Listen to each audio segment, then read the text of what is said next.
थोडा अभ्यास करा. आणि वय झालं, पैसा मिळवला, मुलं बाळ झाली, थोडसा हे माझं नाहीये, मला सोडून जायचंय असं का म्हणू नये माणसाने, नाही का?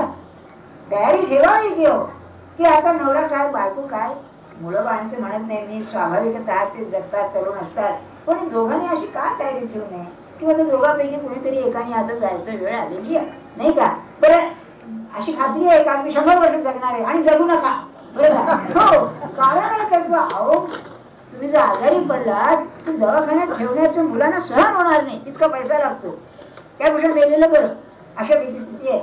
आणि दुसरं असं लक्षात ठेवा, पूर्वी गेले पिढी 25 वर्षांची समजत असेल, जनरेशन ज्याला 25 इयर्स, आता 10 वर्षाला बदलत आहे. काय सारखं बदलत आहे बघा, फॅशन बदलतात, राहणी बदलते, दृष्टिकोन बदलतो, भर भर भर भर बदलतो. कारण सायन्स हे वाढतंय ना, टेक्नॉलॉजी, त्यामुळे काय बदल होतोय. आणि माणसाला त्याला जुळवून घेता येत नाही, ऍडजस्टमेंट होत नाही. औषधांच बघा, रोज नव्या तऱ्हेची औषधं येत आहेत आणि डॉक्टर लगाचा आपल्यावर प्रयोग करतो, मेला असतो तू म्हणाला नाही का? त्याचे परिणाम काय होतात. अहो, हे ते काय सोनोग्राफीचं काय म्हणतात ना, आणि ते गर्भाशयाचे फोटो काढतात, दिवस राहिल्यावर. तर एक डॉक्टर मला म्हणाला फोटो काढणं बरं नाही म्हणाला, कारण जरा जास्त झालं तर त्या गर्भावरती त्याचा परिणाम होतो. डॉक्टर आमचं माझे 50 रुपये मला मिळत आहेत, त्याचं काय कमी ना, नाही का? म्हणजे याचा परिणाम काय, चांगला वाईट होणारे कुठे पाहतोय मनुष्य, इतकं बदलत आहे. त्या बदलण्याला आपल्याला जुळून घेता येत नाही, त्रास होतो आपल्याला. आणि आपली अपेक्षा असते की त्याने आपल्याशी जुळून घ्यावं, कारण आपण म्हातारे म्हणून, नाही का? याचं सगळं शिणच होत असतं, तरी पण आपलं म्हातारे म्हणून जुळून कसं शक्य आहे? नाही, मुद्दा जाऊ द्या. सांगण्याचं हेतू काय आपल्याला, की हे वैराग्य, ती वैराग्य ही खरी सिद्धी आहे. मला अमकं नको असं आतून वाटलं पाहिजे, मनातून तृप्ती पाहिजे. आणि ती तृप्ती माणसाला आली म्हणजे त्याचं तेज फार निराळ असते, ध्यानात ठेवा. असलं असलं, नसलं नसलं, मिळालं तर मिळालं, नाही तर नाही. औषधांच्या बाबतीत सुद्धा अगदी अध्यात्मवादी असा पाहिजे की मला जगवणारा आणि मला मारणारा तो आहे.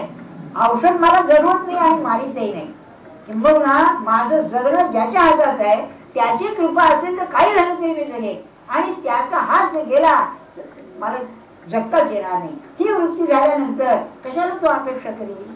बोलवून आले की तयारी केली. मी असं म्हणतो, मला ते गांधींचं एक फार आवडलं. ते आगा खान पॅलेस मध्ये जेव्हा याच्यात होते, तुरुंगात बंदीखान्यातच होते बरं का, तेव्हा त्यांना अरेस्ट केलं, त्यांना धरलं सरकारने. तर यांना कळलं होतं की ते येत आहेत म्हणून, तेव्हा याने सगळं आपली बाग बिस्तरा बांधून तयार ठेवला होता, अगदी सगळं तयारी करून. आणि तो आला, पोलीस DSP आला ऑर्डर घेऊन, त्यामुळे अरे तेव्हापासून मी तयारी करून बसलो, तू उशिरा आलाच म्हणाले, बरं का? तसं आपण बाग बिस्तरा बांधून ठेवावा सगळ्यांनी, पण आमच्या संख्येने तरी, नाही का? सगळ्यांनी पाहिजे, पण की नाही आपली तयारी आहे. म्हणजे it should not come as a surprise, ते आश्चर्य येईल नाही, नाही बरोबर आहे, चला माझी तयारी आहे, मागे मात्र गावाचं नाही. मुद्दा सांगण्याचं काय आपल्याला, की आपल्या वैराग्याची जी कल्पना आहे ती आपण एक तासभर विचार केला त्याचा, की मनातून त्याची ओढ नसली पाहिजे, मनातून त्याची अपेक्षा नसली पाहिजे. हीच नसेल तर मग वस्तू असली काय आणि नसली काय, काय नाही. हे खरं वैराग्याचं लक्षण आहे. महाराजांचं फार उत्तम आहे, त्याला आहे आहे नाही नाही, असलं बघलं, नसलं तर स्वस्त बसलंय, त्याच्यावरती माझं सुख अवलंबून आहे असं नाही वाटलं पाहिजे. हे खरी वाट आहे. मग एकच वस्तूला चिकटावं, ती म्हणजे भगवंताचं स्मरण आहे. आणि गमत अशी आहे, त्याला आपण चिकटलो ना, बाकीचं आपोआपच कमी होऊन जातं, कारण ते सर्वात महत्वाचं सुप्रीम व्हॅल्यू बनते माणसाची. ही जी संस्कृती आहे, आपुले मेळवी खागे, खागे शब्द वापरला आहे, ती संस्कृती जी आहे, ते वैराग्य जे आहे ते आपल्याला मिळतं. खाग म्हणजे काय, खग शब्दापासून आहे, खे गच्छती म्हणजे आकाशात जाणारा तो खग, खागे म्हणजे त्याचं घरट, त्याचं राहतं घर, बरं का? खागे म्हणजे तुमचं खरं जे घर आहे, म्हणजे तुमचं जे खरं प्राप्तव्य आहे, ज्याला उर्दूमध्ये मंजिल असं म्हणतात, की जेथे तुम्हाला जायचं आहे ते खरं तुम्हाला मिळालं.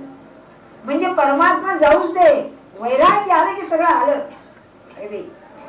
साधनच्या पुस्तकामध्ये पहिलं सांगितलेलं आहे आत्मानात्म विवेक, दुसरं जे आहे ना ते आहे इह अमुत्र फलभोग विराग. हे म्हणजे या लोकातलं, अमुत्र म्हणजे परलोकातलं जे जे काही भोग्य म्हणून आहे त्याबद्दल विराग उत्पन्न होणं, प्रेम नाहीसं होणं, हे दुसरं साधन सांगितलं, ते त्याला मिळतं. म्हणजे त्याला आमचं व्यवहारात हवंही नाही नकोही नाही, त्याच्यात राहावंच, पण त्याच्यामध्ये चिटून न राहावं, ही त्याची वृत्ती राहते, ते त्याला प्राप्त होतं. आपुले मिळवी खाली. आता पुढचा श्लोक.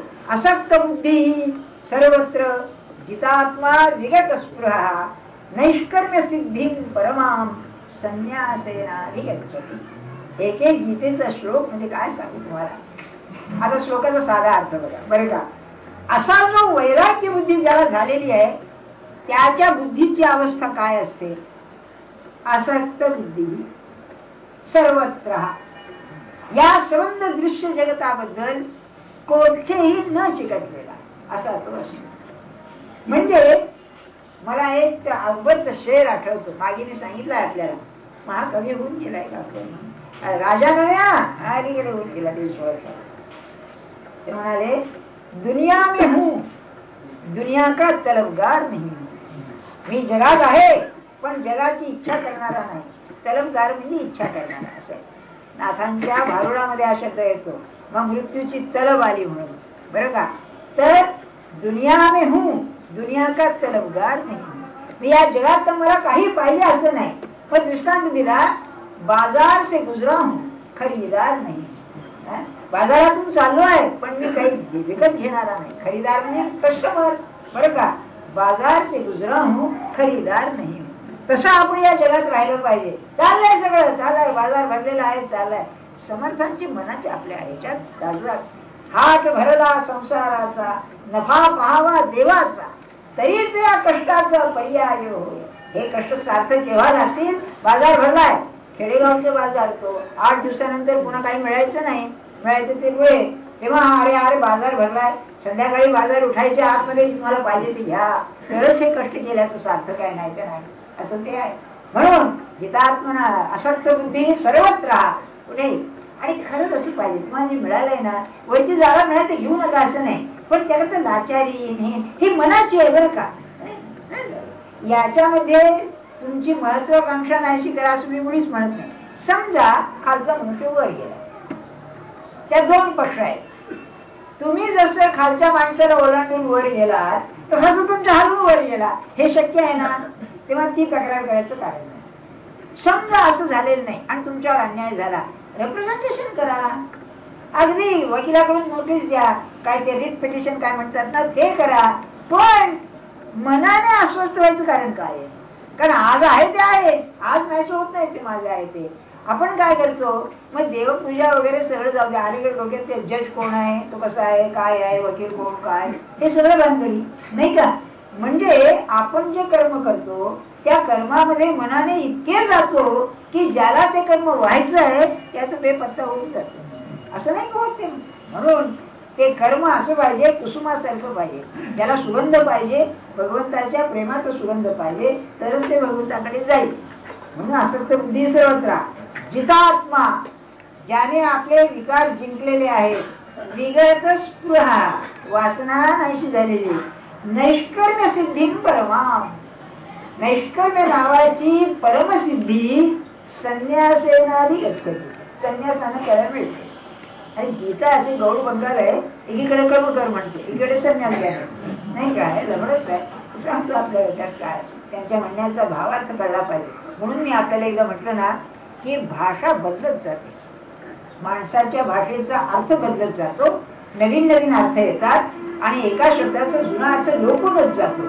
अशा वेळेला ते शब्द ज्या वेळेला वापरले त्यावेळेला त्या शब्दांचा अर्थ काय होता हे समजणं आवश्यक आहे. म्हणून शब्दांचा इतिहास असतो एक प्रकार. अहो साधी गोष्ट आहे, घरामध्ये वडील भाऊ असतो त्याला काय दादा म्हणतात ना, होय ना. आता हा गल्लीचा दादा आहे याचा अर्थ काय आहे ना, नाही का. किंवा आपण ढालगज मावशी असं म्हणतात. मावशी किती सरळ आहे, पण ढालगज मावशी म्हणजे किती अर्थ निराळ होतो. हे सगळे हे असे अर्थ बदलत जातात. तसा संन्यास या शब्दाचा अर्थ आश्रम घेणं नव्हे, अहंकार सोडणं असा. ज्ञानेश्वर महाराज जोडी आपल्याला आठवते का, मागच्या रविवारी सांगितलेली, मी माझे ऐसी आठवण विसरले जयाचे अंतःकरण. काय अवस्था असेल 6व्या अध्यायात. म्हणजे ज्याच्या मनाला मी आणि माझं हे स्मरणच राहिलं नाही, पार्था तो संन्यासी जाण निरंतर. आता काय सांगायचं. म्हणून तसं झालं म्हणजे नैष्कर्म्य सिद्धी येते असे त्यांचं म्हणणं. आता श्लोक अर्थ बघा. मग जिंकली या हे भोये पुरुष सर्वत्र जैसा होये, का झालाही जे आहे ते आता सांगो. तर म्हणले ही भोये म्हणजे भूमी, जिंकली हे भोये म्हणजे ही भूमिका जिंकली म्हणजे वैराग्य आलं की तो मनुष्य जसा सगळीकडे दिसतो किंवा तो ते झाला म्हणजे जसा असतो ते काय ते सांगतो. आता म्हणजे वैराग्यवान पुरुषाची अवस्था काय असते ते मी तुला आता सांगतो. भगवान सांगताय. म्हणाले तरी देहादिक हे संसारे सर्वही मांडले से गुंफिरे, तेच नातुळे तो वागुरे वारा जैसा. जाळ टाकलंय, त्या जाळ्याच्या आत बाहेर वारा फिरतो, वारा फिरतो पण हरकत नाही. तस देहादिक देह संबंधी, देह आणि देह संबंधी सगळं आहे. त्याला शब्द वापरला गुंफिरे. गुंफिरे म्हणजे गुंताळा. गुंताळा असं म्हणजे समजतो. गुंता आणि गुंताळा यात फरक आहे. गुंता सोडवता येतो, गुंताळा सोडवणं कठीण नाही. कृष्णाने पाहूनच तुम्हाला सांगतोय, माझी अक्कल नव्हे. काय गुंताळा केलास? गुंता गुंत आहे आणि गुंताळा आहे यात फरक आहे. गुंताळा म्हणजे आता कठीण आहे रे बॉस सोडवणं आहे, पण गुंता आहे कॉम्प्लेक्स जे आहे पण सोडवणं शक्य आहे. बरं का? म्हणून गुंफिरे शब्द वापरलाय. सर्वही मांडले से गुंफिरे म्हणजे देह संबंधी जेवढा काही गुंताळा होणं शक्य आहे तेवढा सगळं आहे. पण वारा जैसा त्या जाळ्यामध्ये सापडत नाही तसा हा वैराग्यवान पुरुष मनाने याच्यात अडकत नाही. काय सुंदर दृष्टांत आहे. म्हणजे नाथानी भागवतात म्हणले बायको त्याला नवरा म्हणते, मुलं त्याला बाप म्हणतात, नोकर त्याला मालक म्हणतात. हे सगळं ज्याच्याप्रमाणे तो म्हणतो हा काहीच नसतो, हा भगवंताचा असतो. अरे काय सुंदर. हे आपल्याला शिकायला पाहिजे. आपण प्रपंचात आहोत पण मी त्यांचं आहे. हे सगळे माझे आहेत. या शब्दाने मी त्यांचं आहे, सगळे माझे आहेत. पण खरं माझं कोण? खरं माझं. आणि एक सुंदर दृष्टांत महाराज काय हे लोक महावस्था असतात. बरं काय म्हणाले, एक भगवंताशी संबंध जोडला की बाकीचे संबंध सगळे आपोआप येतात आणि तो सुटला की सगळे सुटतात. तर कसे येतात? तेवढे एका मुलीचं लग्न झालं. मग तिची सासू होती, मावस सासू होती, आजे सासू होती, सासरा, आजे सासरा, चुलत सासरा, आणखी पोरं बाळा इतके सगळे. बरं का? ते म्हणाले पण सकाळी मुहूर्तावरती नवऱ्याशी लग्न झालं, पुढे सासूशी लग्न, मग सासऱ्याशी लग्न. तर प्रत्येकाशी लग्न केलं नाही, एक माणसाशी लग्न केल्याबरोबर सगळी नाती आली. कर्मधर्म सुयोगाने म्हणून तो नवरा मेला. मेल्यानंतर सगळी नाती एकदम गेली, ती घडली. हा सासरा होता. आज होता म्हणजे सासरा आहे पण सासरे पण होते. आमकं होतं गेलं, सुटलं सगळं. तसं एका भगवंताशी संबंध जोडला की बाकीचे संबंध असून नसल्यासारखे असतात. काय त्याचं मत? आणि खरोखरच असं आहे, जगच त्याला आपलं म्हणतं हा भगवंताचा असतो. म्हणून ज्ञानेश्वर महाराज म्हणाले की त्या वाऱ्यासारखं राहिलं पाहिजे. म्हणजे कसं? मीच तुम्हाला विचारतोय की घरात असं राहायचं म्हणजे कसं राहायचं? तुम्ही विचार करा. असं आहे ज्ञानेश्वर महाराजांनी सांगितलेलं आहे नाही का? मग याला एक उपाय तुम्हाला सांग. आपले जे सगळे संबंध आहेत ना हे देह संबंध आहेत. तुम्ही बघा, हे घर माझं. माझं म्हणजे काय? या देहाच्या संबंधाने ते घर आहे. हा मुलगा, ही सून आहे, की हे आमक आहे, हे तमक आहे, घरातल्या वस्तू या देह संबंधी आहेत ना.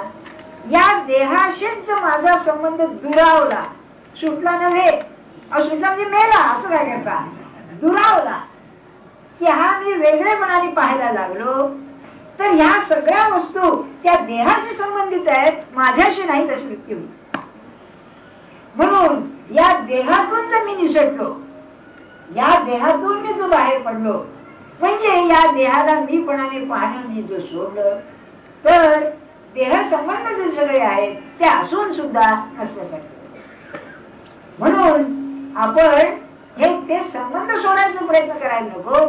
फक्त त्या संबंधाचा मूळ असणारा जो देह आहे त्या देहाशी संबंध सोडला पाहिजे. आणि हा सोडायला भगवंताला अर्पण केल्याशिवाय होणं शक्य नाही. अशक्य गोष्ट आहे. हा तुझा आहे, हा तुझा म्हटल्यानंतर जे त्याचं आहे सगळं तुझ्याकडे गेलं.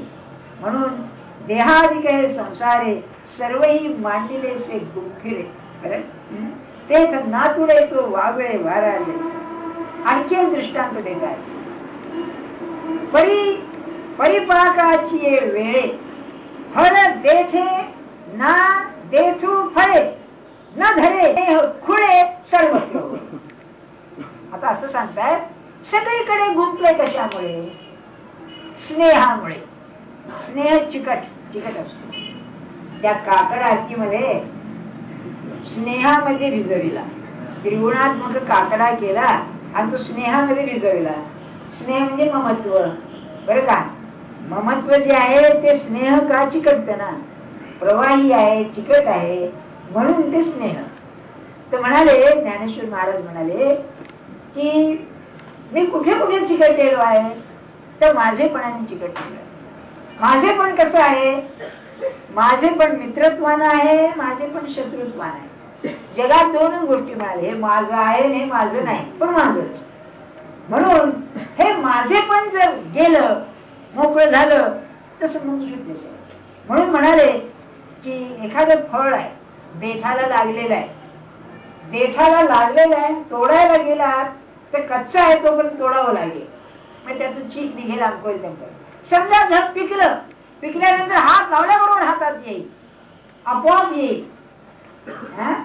तस वैराग्य आल्यानंतर देठ पिकलेला आहे, फळ पिकलेलं आहे, त्यांना म्हणायचं आहे मॅच्युअर, त्याची ही झालेली आहे, मग फळ तोडावं लागणार नाही. तुम्हाला माहिती आहे ना, कच्चा फोड कापला तर त्रास देतो, पण फोड पिकल्यानंतर जरा टोचला की सबंध वाहतं. तसं वैराग्य आल्यानंतर माझे पुन्हा मी पुन्हा सोड सांगावं लागेल. खुळे, खुळ म्हणजे वेडा अर्थ नाही, हा खुल हा धातू आहे मूळचा, मोकळं होणं असा आहे त्याचा अर्थ. म्हणजे हा जो अडकलेला असतो तो मोकळा होतो. 2 मिनिटं सांगतो आपल्याला. समाधी कशी पाहिजे? सहज पाहिजे. कबीराचं एक पद आहे, साजो सहज समाधी भरी. जे मी करीन ते समाधी अवस्थेतच पाहिजे. माझी सेवा उठणं बसणं सगळं समाधीसारखंच पाहिजे. एक शंकराचार्यांचं स्तोत्र आहे, शिवापराधम. त्याच्यामध्ये शेवटचा श्लोक असा आहे, आत्मा त्वं गिरिजामती स्थिरचरः प्राण शरीरम गृहम्. म्हणजे शंकराचं आत्मा हा शंकर आहे, त्यांनी रूपक रचलेलं आहे, बरं का? ही बुद्धी आहे, ही पार्वती आहे, प्राण आहे जे स्थिरचर आहे, देह आहे ग्रह आहे. हे सांगून सांगून शेवटी म्हणाले, यद्यत् कर्म करोमि तत्तदखिलम् शंभो तवाराधनम्. जे जे कर्म मी करतो ती तुझी पूजा आहे, बरं का? निद्रा समाधी स्थिती, मी बोलेन ते तुझे वेद आहे, तुझं वर्णन आहे ते सगळं, बरं का? मी चालतो ती तुझी प्रदक्षिणा आहे, असं सांगून म्हणाले जे जे कर्म मी करतो तुझी हीच आहे. म्हणजे माझं प्रत्येक कर्म ईश्वराने भरलेलं पाहिजे. पुन्हा पुन्हा भारताची कथा मूळ पदावर येते. मी त्याच्या करता सेवा. अरे सेवा म्हणजे काय? घरी सेवा होत नाही का? ज्या देवाची किंवा गुरुची सेवा करण्याकरता त्याच्या घरी जावं लागतं, ती सेवा अर्धवट आहे. माझं जीवनच त्याची सेवा झाली पाहिजे, माझी प्रत्येक गोष्ट त्याची सेवा झाली पाहिजे. याचा अर्थ असा की मी माझेपणाने नुरलो पाहिजे, उरला नाही पाहिजे, तोच असा. तेव्हा ज्ञानेश्वर महाराज म्हणतात, वैराग्य म्हणजे फळ पिकलं असताना जसं देठापासून जर सुटतं तसं माझेपणापासून मोकळं होणं ही सिद्धी आहे, नैष्कर्म्य सिद्धी. पुत्र वित्त कलत्र हे झाली आहे स्वतंत्र, माझे न म्हणे पात्र. अरे बापरे, असं म्हणाले. हे जरा थोडस म्हणजे गुण आहे. हा स्वतंत्र याचा अर्थ काय? स्वतंत्र, माझ्या तंत्राने वागणार नाही का? त्यांनी काय म्हटलंय? पुत्र वित्त कलत्र. आपला मुलगा, पैसा आणि बायको, कलत्र म्हणजे कुटुंबाचा अर्थ आहे खरा. हे स्वतंत्र झाले म्हणजे वेगळं घर केलं असं नव्हे, माझ्या तंत्राने वागताय, मला वश आहे. असं असताना सुद्धा जसं एखादं विषाचं भांड असावं आणि ते सोडावं त्याप्रमाणे हा त्यात अडकत नाही. मग जे वृक्ष नाहीच नाही त्याला अडकणं वेळ पण नाही का? एक ग्रस्त होते, त्यांच्या मुलांनी वेगळं घर केलं. अरे 2 खोल्याची जागा, हा माळ्यावरती निघायचं लग्न झाल्यावर. ते गिरगाव कुठे फणसवाडी काय कुठले होतं, त्या बिचाऱ्यांनी पैसे मिळून वेगळं केलं. नवरा बायको दोघे नोकरी करायचे. तो बाप जो ज्याच्या त्याच्यावर तिची तक्रार करायला लागला बघा, काय म्हणजे असं आहे तसं नियम आहे तेव्हा आहे बरं का. तर बाई काय म्हणाली, बरंच झालं म्हणजे मुलं बाळ झाल्यानंतर मला सांभाळावी लागेल, आता सांभाळायला लागणार नाही. पुढे उलटच झालं. तो ऑफिसला जाताना मुलगी यांच्याकडे पोराला आणून सोडायची जायची बरं का. हे काय करत का ते तक्रार. आणि दरवर्षी याला गाणगापूरला जाऊन 8-8 दिवस ते काय पारायण ठोकायचं. भाषा लक्षात ठेवा, म्हणजे कोणाच्या गोडक्यावर ठोकायचं, कोणा दत्ताच्या डोक्यावर पारायण ठोकायचं. पण ज्ञानेश्वर महाराजांची किती खुबी आहे सांगण्याची, की ही सगळी परिस्थिती अनुकूल असताना सुद्धा हे दृश्य आहे माझ्या दर्शनाच्या आड येईल म्हणून त्यामध्ये जो गुंतत नाही अर्जुना ती वैराग्य सिद्धी आहे. तिथे श्रेय काय बघा. मग म्हणाले हे असो विषय जाती बुद्धी पोळली ऐशी मागवती पाऊले घेऊन एकाचा घे. मी ठरवलं होतं तिथपर्यंत आलो बुवा. आता काय असं दृष्टांत दिलाय, आत्मा अतींद्रिय, हे बाकीचं सगळं दृश्य. आपल्याला आत्म्याकडे जायचं असेल तर माघारी फिरलो पाहिजे, अंतर्मुख झालं पाहिजे. अंतर्मुख व्हायला बुद्धी उलटी फिरली पाहिजे. काल म्हणलं ना, काल सकाळी घूम जाओ, राईट किंवा लेफ्ट टर्न झालं पाहिजे, एकदम तोंड फिरलं पाहिजे, अंतर्मुख झालं पाहिजे. तर म्हणाले वैराग्याने काय होतं, काय सांगतो त्या पुरुषा दृष्टांत. एखादी गरम भांड आहे, गरम भांड्याला हात लावल्याबरोबर मागे हात घेताना आपण तसं ज्याची बुद्धी पोळण्याप्रमाणे दृश्यातून मागे येते अर्जुना, त्याची बुद्धी आत जाते. काय सांगावं आपल्याला. मला वाटत नाही व जगात आणखी कुणी चांगलं सांगतोय नाही का. शहाणी बाई हात लावून बसेल, अहो गरम आहे गरम आहे बोबले की हात भाजेल ना, काय करता नाही. आपण तुम्ही क्रिया बघा आपलीच, जरा हात घालून एकदम मागे घेतो ना. तर म्हणाले हे असो विषय जाती, जाती म्हणजे संबंध बरं का, व्यक्ती आणि जाती. जाती म्हणजे संबंध युनिव्हर्सल. तेव्हा जे जे दृश्य आहे ते सगळं बुद्धी पोळली ऐशी मागवती. काय शब्द आहे रे यार. अरे ज्ञानेश्वर महाराजांनी सांगावे बुद्धी कशी फिरते. अरे बापरे, इंग्लिश मध्ये drop is a hot brick. हा एकदम टाकलं नको, पोळताय हात. बुद्धी पोळली जैसी मागवती जैसी पावले घेऊन एकांती हृदया माझी. मग एकांती हृदयात जाते ही बुद्धी, पावले मागे घेऊन उलटी फिरून हृदयात जाते. हे वैराग्याचं खरं मर्म आहे. कशाकरता वैराग्य पाहिजे, बाहेर गुंतलाच नाही. मग प्रपंच असो नसो, बाहेरचे जे जे काही आहे तिथून बुद्धी फिरली मागे आणि आत गेली, एकांती हृदया माझी गेली. तिथे मग आत्मराजाची उपासना सुरू होते. तिथे आपण थांबू, कारण वैराग्याचं जोपर्यंत माझी बुद्धी अशी आत जात नाही तोपर्यंत परमार्थ नाही बरं का. विचारशून्य अवस्था झाली पाहिजे. मी बाहेर पाहता पाहता आत गेलो पाहिजे. आणि झोपेमध्ये हेच होतं. झोप एक प्रकारची समाधी आहे. आपल्याला मी सांगितलं ना, माणसाला अन्न खायला मिळालं नाही तरी चालेल, पण माणसाला झोप पाहिजे, नाही तर वेळ लागेल. याचं कारणच असं, तो आनंदमय कोशात जातो. 5 कोशापैकी आनंदमय कोशात जातो. आणि आपल्याला जागेपणी झोपेची अवस्था मिळवायची आहे म्हणजे परमार्थ. जागेपणी त्यात सुद्धा 2 फरक आहे. जागेपणी आपण योगाच्या अभ्यासाने समाधीत जाऊ शकाल, पण डोळे उघडे ठेवून समाधी घेणं हे आणखी जास्त, ते भक्तीचं काम आहे. सगळं चालू आहे आपल्या समोर, आतमध्ये शांत आहे, भगवंताचं. ते आता पुढच्या रविवारी सांगेल. जानकी जीवन स्वर्ण जय जय राम.